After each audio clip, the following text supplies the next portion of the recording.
Assalamualaikum warahmatullahi wabarakatuh. Izin memperkenalkan diri, nama saya Najla Akila Musyafa dengan NIM 2250 191 206.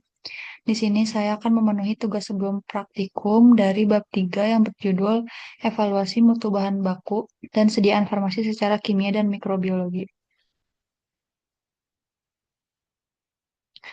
Untuk pembahasan di sini mencakup parameter mutu bahan baku dan sediaan farmasi, lalu ada metode analisis kimia dan fisikokimia, lalu selanjutnya ada instrumen-instrumen, ada pengujian mikrobiologi, dan ada metode pengujian mikrobiologi. Yang pertama itu di parameter mutu bahan baku dan sediaan farmasi.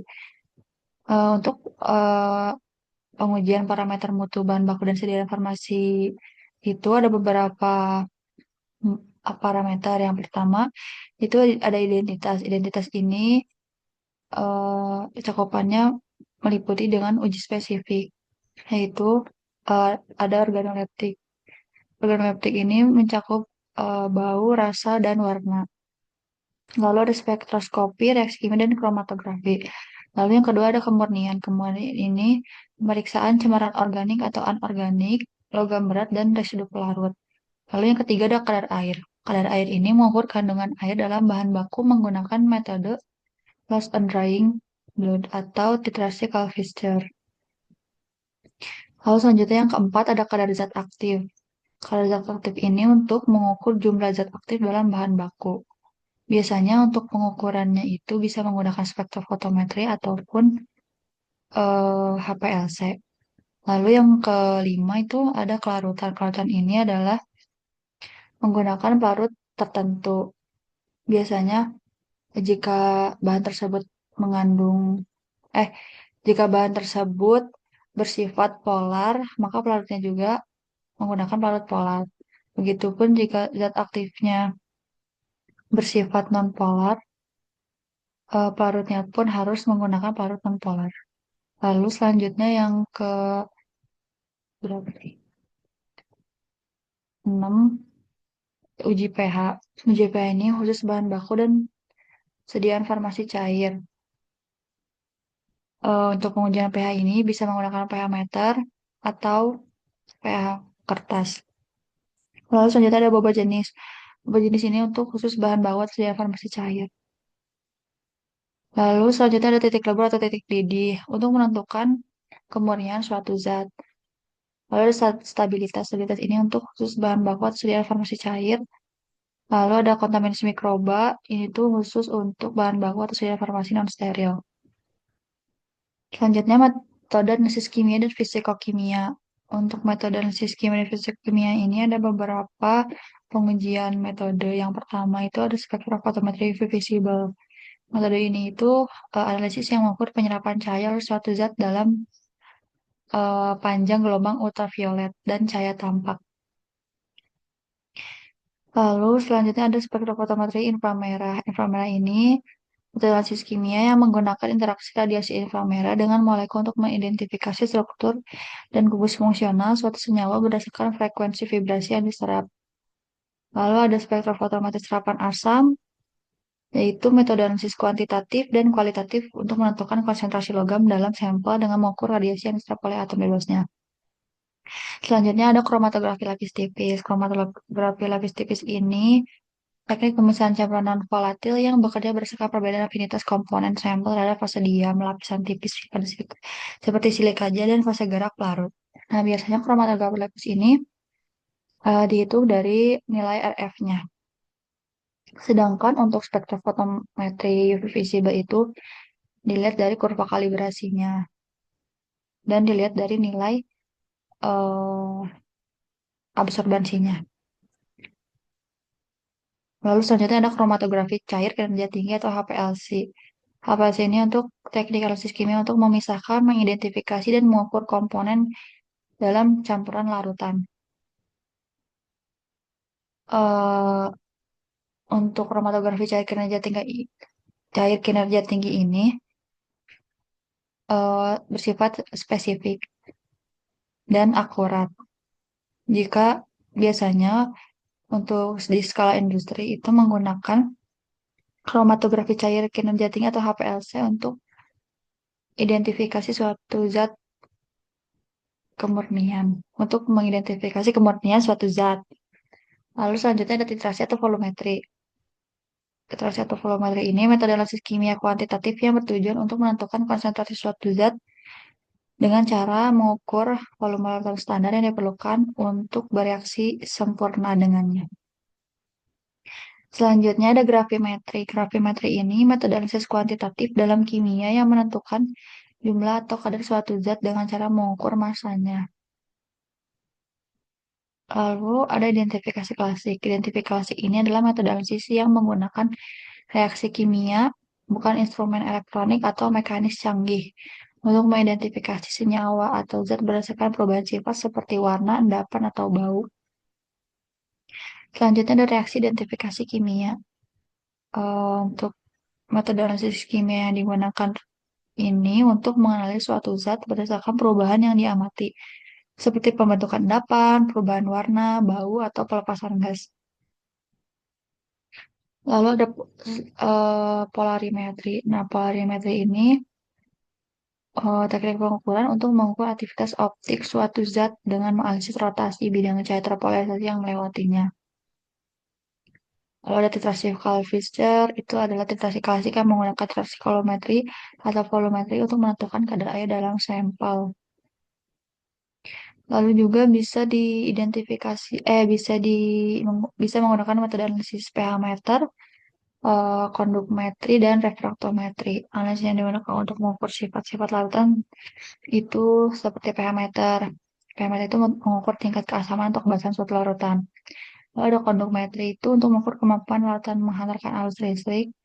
Lalu dan ada refraktometri itu mengukur konsentrasi zat berdasarkan indeks biasnya. Kalau untuk pH meter itu lihat dari keasaman atau kebasahan suatu sampel. Kalau konduktometri itu untuk melihat kemampuan larutan itu apakah dia menghantarkan listrik atau tidak. Lalu untuk refraktometri ini mengukur zatnya itu berdasarkan indeks bias. Selanjutnya ada instrumen-instrumen. Yang pertama itu ada spektrofotometri UV visible. Nah, spektrofotometri ini prinsipnya berdasarkan penyerapan cahaya UV dan visible oleh molekul yang menyebabkan transisi elektron. Nah, untuk syaratnya itu sampel ini harus dalam keadaan larut dalam pelarut transparan terhadap cahaya UV visible dan tidak menyerap pada panjang gelombang analit. Nah, kalau semisalkan tidak tidak larut dalam pelarutnya, ini akan mengganggu hasil analisis karena berdasarkan prinsip spektrofotometri visible ini penyerapannya berdasarkan cahaya UV. Jadi jika tidak menembus cahaya, hasilnya akan bias. Lalu prinsip analisis kualitatifnya itu untuk identifikasi berdasarkan panjang gelombang maksimum suatu senyawa. Dan analisis kuantitatifnya itu berdasarkan hukum Lambert-Beer dengan persamaan absorbansi, di mana absorbansi akan sebanding dengan konsentrasi. Nah, untuk kualitatifnya itu dilihat dari panjang gelombang maksimumnya itu, apakah dia sama dengan baku pembanding atau tidak. Jika laut tidak sama, biasanya ada rentan persyaratan yang memang bisa eh, apa namanya di masuk persyaratan uji kemudian tersebut. Lalu untuk kuantitatifnya lihat dari persamaan absorbansinya. Lalu selanjutnya ada faktor yang mempengaruhi atau titik kritis. Titik kritis ini adalah mencakup panjang gelombang, pelarut, dan kejelian suatu larutan. Lalu yang kedua itu ada spektrofotometri inframerah. Nah, prinsipnya itu berdasarkan serapan radiasi inframerah oleh ikatan molekul yang menyebabkan vibrasi ikatan. Nah, syaratnya itu dapat berupa padatan atau gas atau tidak berair karena air dapat menyerap kuat pada inframerah. Jadi ini tuh untuk spektrofotometri inframerah itu sebaliknya ya dengan spektrofotometri UV visible. Untuk spektrofotometri UV visible itu hanya bisa oleh apa sampel-sampel yang bersifat cair atau larutan. Sedangkan untuk spektrofotometri inframerah ini tidak bisa untuk sampel yang bersifat cair atau larutan karena Sifat air ini bisa dapat menyerap kuat pada air sehingga akan menyebabkan hasilnya menjadi bias. Untuk prinsip analisis kualitatifnya itu adalah pola serapan karakteristik gugus fungsi. Lalu prinsip analisis kuantitatifnya ini intensitas serapan dibandingkan dengan standar. Lalu faktor yang mempengaruhinya itu ketebalan sampel, kelembaban, jenis parut, dan kalibrasi alat. Selanjutnya ada kromatografi cair kinerja tinggi atau KCKT ataupun High Performance Liquid HPLC kromatografi atau HPLC. Prinsipnya itu pemisahan komponen berdasarkan interaksi antara fase gerak dan fase diam sehingga menyebabkan pemisahan. Nah, syaratnya itu larutan yang dapat larut dalam pelarut fase gerak dan tidak mengandung zat partikel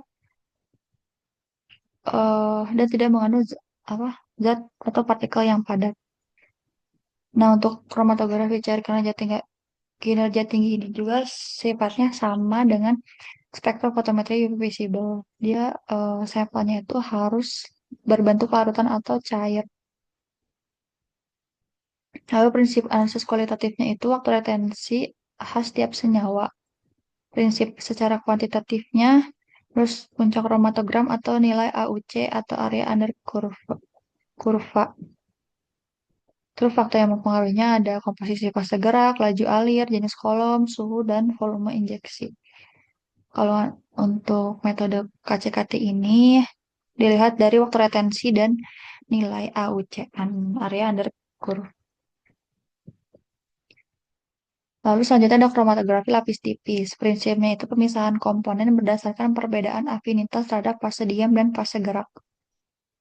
Nah, syaratnya itu sampel yang dapat dilarutkan dan diaplikasikan pada plat. Prinsipnya itu secara kualitatifnya nilai RF spesifik untuk tiap senyawa. Terus senyawa kuantitatifnya intensitas noda dibandingkan dengan standar. Nah, faktor yang mempengaruhinya itu ada jenis fase diam, kualitas pelarut, penjenuhan atau penjenuhan suhu atau kelembaban. Untuk kromatografi lapis tipis ini biasanya dilihat dari nilai RF ataupun bisa dilihat dari noda yang dibandingkan dengan baku pembanding. Apakah dia sejajar apa tidak? Biasanya untuk senyawa yang mengandung baku pembanding tersebut biasanya searah dan sejajar. Selanjutnya ada pengujian mikrobiologi. Pengujian mikrobiologi ini ada beberapa pengujian. Yang pertama adalah uji sterilitas. Uji sterilitas ini pengujian yang dilakukan untuk mengetahui ada tidaknya mikroorganisme hidup atau yang mempunyai daya hidup dalam suatu sediaan yang telah disterilkan. Lalu ada uji angka lempe total atau ALT. Pengujian yang dilakukan untuk menghitung jumlah total mikroorganisme dalam suatu sampel dengan mengamati pertumbuhan koloni pada media agar setelah diinkubasi. Lalu ada uji akal kapang kamir. Pengujian untuk pengujian ini untuk memastikan pencemaran mikroba tidak melebihi batas yang diizinkan, karena keberadaannya dapat mempengaruhi stabilitas produk dan berpotensi menghasilkan racun seperti mikotoksin. Nah, untuk uji sterilitas ini biasanya dilakukan di lab steril. Nah, untuk bahan-bahan yang memang harus diuji sterilitas itu biasanya bahan-bahan yang memang dipakainya itu secara intravenal seperti larutan NaCl ataupun larutan infus. Selain itu eh, bisa pengujiannya bisa dilakukan secara melihat dari angka lempai total ataupun uji angka kapang kamir. Nah, untuk pengujian sterilitas ini benar-benar harus yang tidak boleh ada mikroorganisme yang hidup dalam suatu sampel tersebut.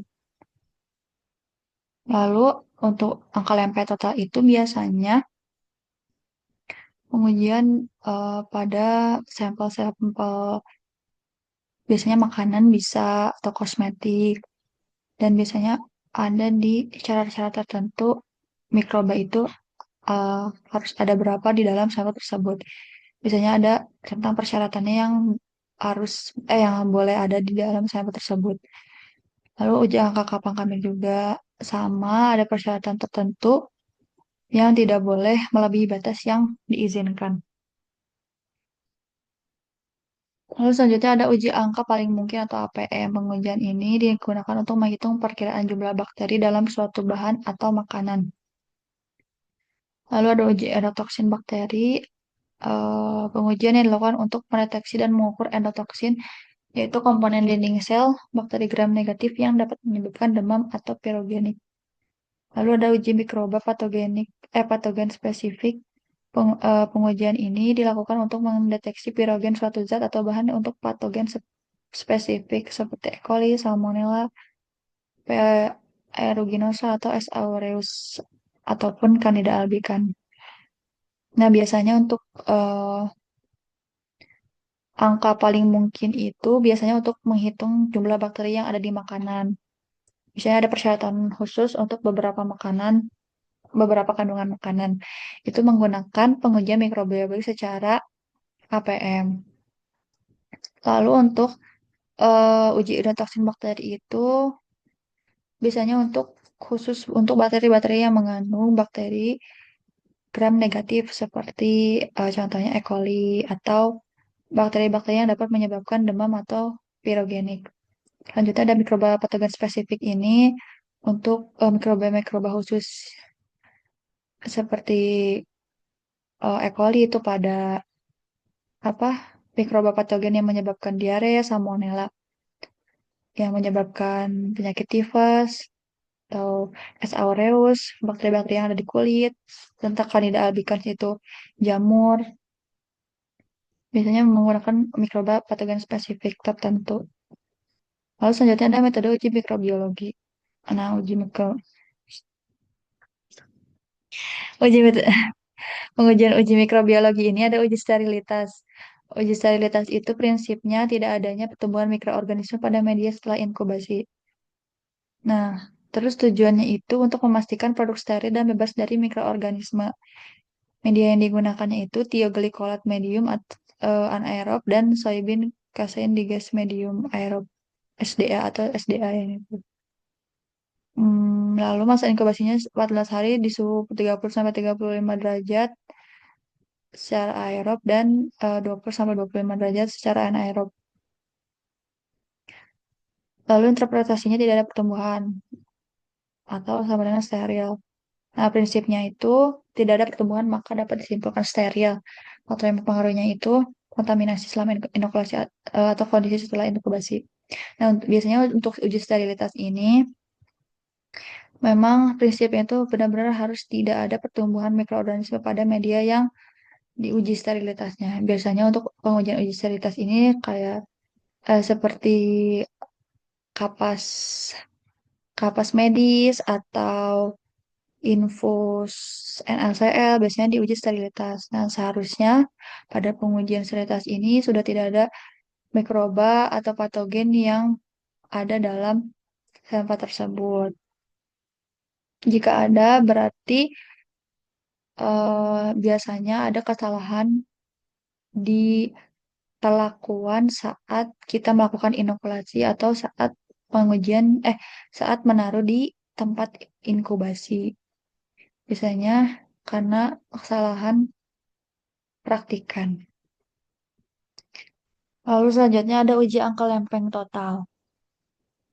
Uji angka lempeng total ini prinsipnya perhitungan jumlah pertumbuhan koloni mikroba pada media padat.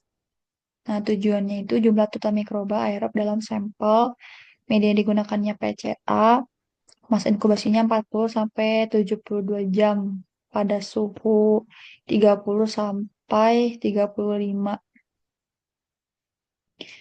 Lalu interpretasinya jumlah koloni dalam CFU per mili atau CFU per gram. Prinsipnya itu memenuhi persyaratan jika jumlah koloni berada di bawah batas spesifikasi. Faktor yang mempengaruhinya itu homogenisasi sampel, penanaman, dan pengenceran.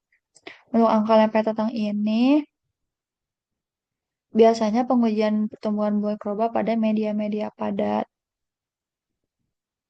Biasanya dihitung eh, menggunakan koloni counter.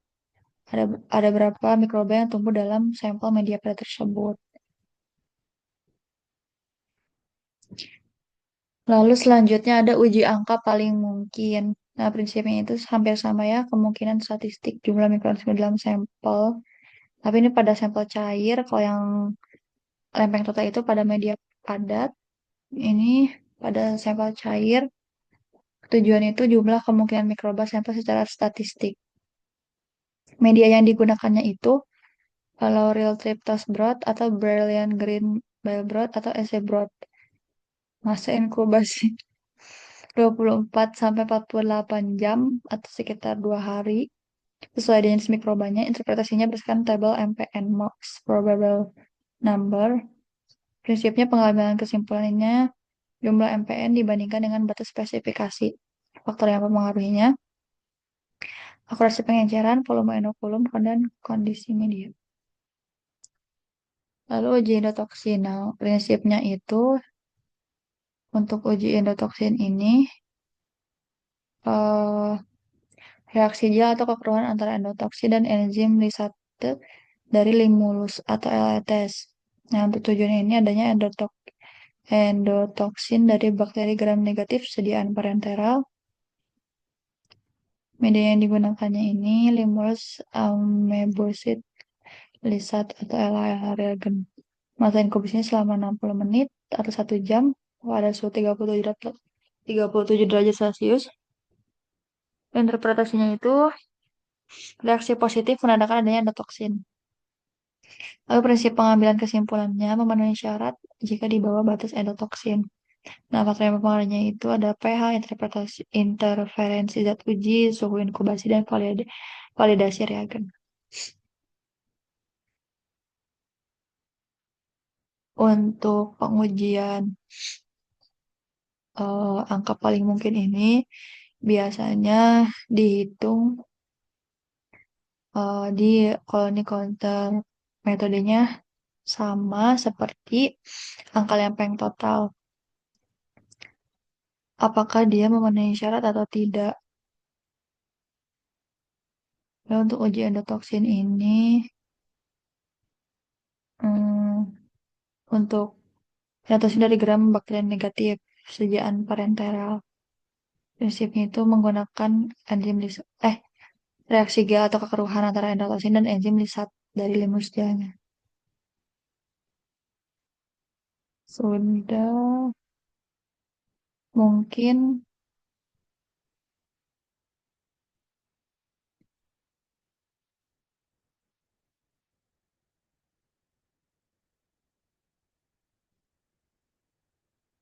nah dari beberapa pengujian metode ini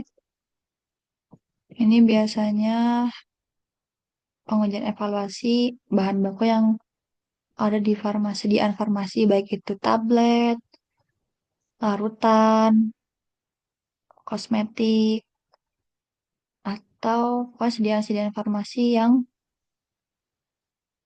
yang harus diuji secara kimia dan mikrobiologinya. Kenapa sih kita harus menguji evaluasi ini? Karena untuk melihat apakah bahan baku yang kita buat itu memenuhi standar persyaratan memenuhi standar persyaratan apa tidak. Hasil itu akan membuktikan bahwa dia itu nantinya berkualitas atau tidak, ataupun layak diperjualbelikan atau apa namanya dipakai atau diperjualbelikan atau tidak. Lalu kenapa sih harus ada pengujian secara mikrobiologi itu? Karena di mikrobiologi itu sangat penting gitu untuk di suatu sediaan farmasi. Karena eh, jika terlalu banyak mikroba yang tumbuh dari dalam sediaan farmasi yang kita buat dan tidak sesuai dengan persyaratan yang tertulis pada Farmakope Indonesia, itu bisa menyebabkan hal-hal yang tidak diinginkan. Eh, Biasanya berbeda setiap pengujian secara mikrobiologi pada sediaan larutan, persediaan padat itu sangat berbeda, apalagi untuk sediaan-sediaan yang memang langsung dimasukkan ke dalam peredaran darah. Biasanya memang harus tidak boleh mengandung mikroba apapun. tidak boleh terkandung adanya mikrobakteri. Kecuali memang untuk sediaan-sediaan yang melalui sistem pencernaan. Mengapa ada rentang persyaratannya? Mungkin karena ketika melewati sistem pencernaan itu ada proses absorpsi terlebih dahulu ya, kayak penyerapan. Biasanya di dalam lambung itu senyawa-senyawa yang apa sih ba- bakteri-bakteri atau patogen-patogen yang berbahaya itu bisa mati di dalam sistem pencernaan di lambung. Jadi bisa apa namanya dibersihkan gitu. Jadi nanti ketika proses absorpsi di dalam usus itu hanya senyawa-senyawa yang aktifnya saja yang diabsorpsi di dalam usus. Mungkin sekian dari saya, kurang lebihnya mohon maaf. Assalamualaikum warahmatullahi wabarakatuh.